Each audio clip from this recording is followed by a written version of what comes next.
एक फाइल, हजारों दस्तावेज और दुनिया के ताकतवर नामों पर उठते सवाल। जेफरी एप्स्टीन केस फिर सुर्खियों में है और अब इस फाइल में दलाई लामा का नाम आने की खबर ने नया विवाद खड़ा कर दिया है।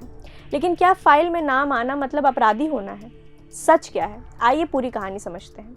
एप्स्टीन फाइल्स दरअसल हजारों पन्नों के दस्तावेज, email, chat, flight log, calendar entry, तस्वीरें और कोर्ट रिकॉर्ड का संग्रह है। ये दस्तावेज अमेरिकी न्याय विभाग और अदालत की प्रक्रिया के तहत सार्वजनिक किए गए। इनका मकसद था यह दिखाना कि जेफरी एप्स्टीन किन किन लोगों से संपर्क में था, किन जगहों पर उनकी मुलाकातें हुई, किन लोगों से उसकी बातचीत दर्ज है। लेकिन ध्यान देने वाली अहम बात यह है कि इन फाइल्स में किसी का नाम होना यह साबित नहीं करता है कि वह व्यक्ति अपराध में शामिल था। कई नाम सिर्फ सामाजिक, पेशेवर या औपचारिक संपर्क के तौर पर भी दर्ज हैं।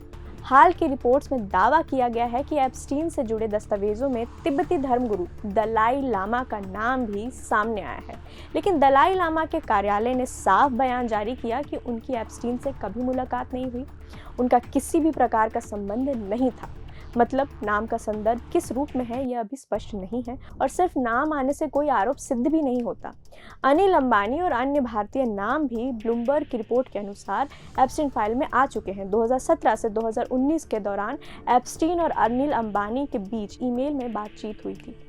इनमें वैश्विक कार्यक्रमों, बिजनेस मीटिंग, सामाजिक मुलाकातों का जिक्र है। अंबानी के प्रतिनिधि ने इस मामले पर टिप्पणी से इनकार किया है। इसी तरह कुछ भारतीय मूल के सेलिब्रिटी और सार्वजनिक हस्तियों के नाम भी संपर्क सूची या ईमेल संदर्भ में आए हैं। फिर से फाइल में नाम होना अपराध का प्रमाण नहीं है। आखिर था कौन जेफरी एप्स्टीन? न्यूयॉर्क का अरबपति, फाइनेंसर, बड़े नेताओं, बिजनेस टाइकून और सेलिब्रिटी से संपर्क रखता था जेफरी एप्स्टीन।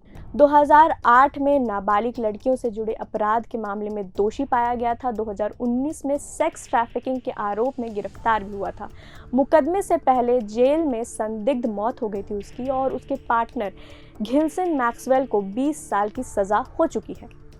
अब बात यह है कि इतना हंगामा मच क्यों रहा है? क्योंकि एप्स्टीन पर गंभीर यौन शोषण, ट्रैफिकिंग के आरोप थे और उसके संपर्क में दुनिया के प्रभावशाली लोग थे। फाइल्स में राष्ट्रपति स्तर के नाम भी सामने आए हैं।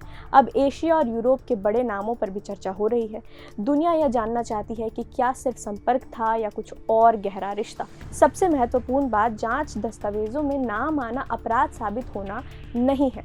कई नाम ईमेल में उल्लेख, किसी पार्टी की उपस्थिति, कैलेंडर एंट्री, सामाजिक परिचय के रूप में दर्ज है। कानूनी रूप से दोषी वही है जिस पर अदालत ने अपराध सिद्ध किया हो। एप्स्टीन फाइल्स ने दुनिया की ताकतवर लॉबी की परत जरूर खोली है, लेकिन हर नाम को अपराध से जोड़ना कानूनी और नैतिक रूप से गलत होगा।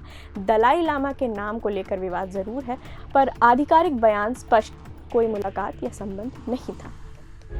प्रभातखबर.com, विश्वास वही, रफ्तार नहीं।